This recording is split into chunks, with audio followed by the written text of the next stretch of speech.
Hi friends, welcome back to ప్రమోక్ vlogs. ఈ రోజు వీడియోలో మునక్కాయ నిల్వ పచ్చడిని చూపించబోతున్నానండి. ఈ సమ్మర్లో ఆవకాయే కాదండోయ్, మునక్కాయ పచ్చడి కూడా పెడుతూ ఉంటారు. మరి నిల్వ పచ్చడి పెట్టాలంటే పక్కా కొలతలు ఉండాలి. అలాగే చిన్న చిన్న టిప్స్ కూడా ఫాలో అవ్వాల్సిందే. అప్పుడే పచ్చడి చెడిపోకుండా నిల్వ ఉంటుందండి. సో ఇక లేట్ చేయకుండా పక్కా కొలతలతో మునక్కాయ నిల్వ పచ్చడిని ఎలా తయారు చేసుకోవాలో ఎక్కడ స్కిప్ చేయకుండా చూసేయండి. ఫస్ట్ టైం మీరు మా ఛానల్ చూస్తున్నట్లయితే సబ్స్క్రైబ్ చేసి మమ్మల్ని సపోర్ట్ చేయండి. ముందుగా విత్తనాలు తీసిన 100 గ్రాముల చింతపండును తీసుకొని అందులోకి చింతపండు మునిగేంత వరకు వేడి నీళ్లు పోసుకొని నానబెట్టుకోండి. వేడి నీళ్లు పోసుకోవడం వల్ల పచ్చడి పాడవకుండా ఉంటుంది.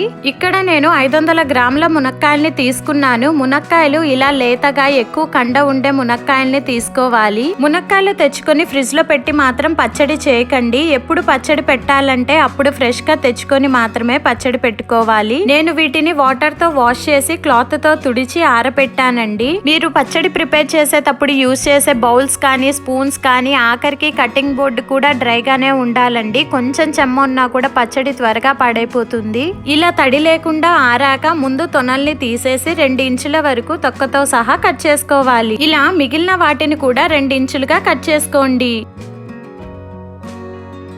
ఇలా అన్నిటినీ కట్ చేసుకొని పక్కన పెట్టేసుకోవాలి.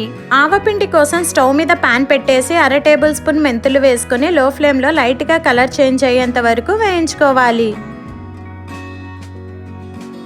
ఇలా మెంతులు కలర్ చేంజ్ అయ్యాక 2 టేబుల్ స్పూన్ల ఆవాలు వేసుకొని వేయించుకోవాలి. ఆవాలు మెంతులు మాడిపోకుండా వేయించుకోండి, లేదంటే చేదొస్తుంది.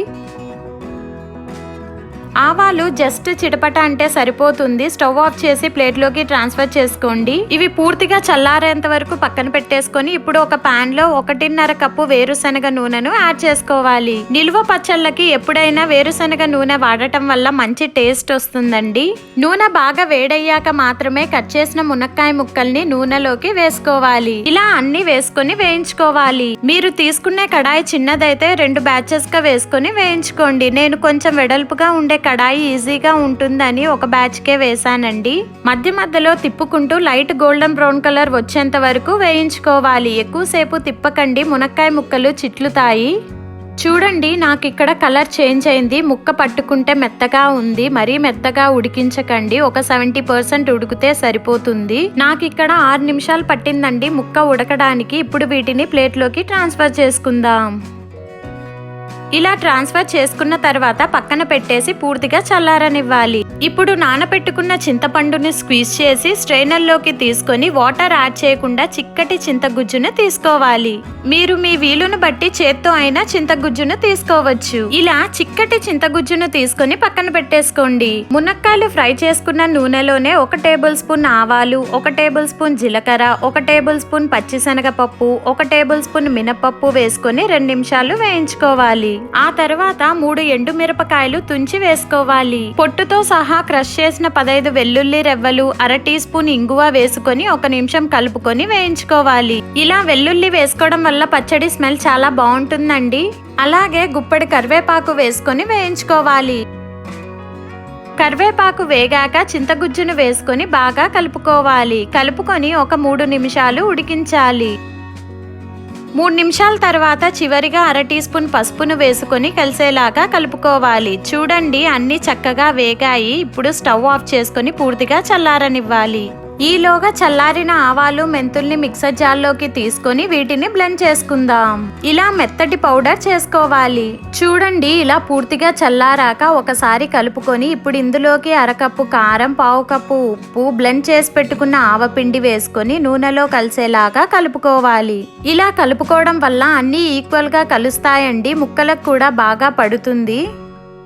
ఇలా కలుపుకున్న తర్వాత చల్లారిన మునక్కాయ ముక్కలు, వలిచిన 20 వెల్లుల్లి రెవ్వలు వేసుకొని కలుపుకోవాలి.